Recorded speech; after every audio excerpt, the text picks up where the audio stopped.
Masalan, bir xotinki erini so'ramasdan ko'chaga chiqib ketsa, to qaytib kelguncha farishtalar la'nat bo'lsin senga, la'nat bo'lsin senga, to uyiga qaytib kelib eriga uzrini aytmaguncha.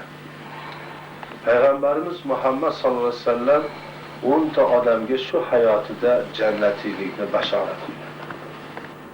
Shu 10 taning ichida bitta yosh kelin bor.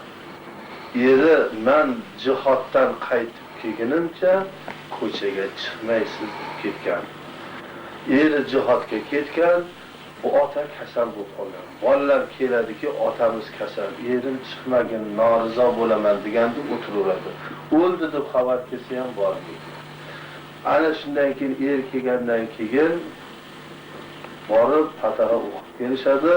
Shu voqea sarvari olamga aytilganda jannati ayolni ko'rgingiz kelsa, aniq men guvohlik beraman, mana shu ayolim jannati bo'lishi kerak.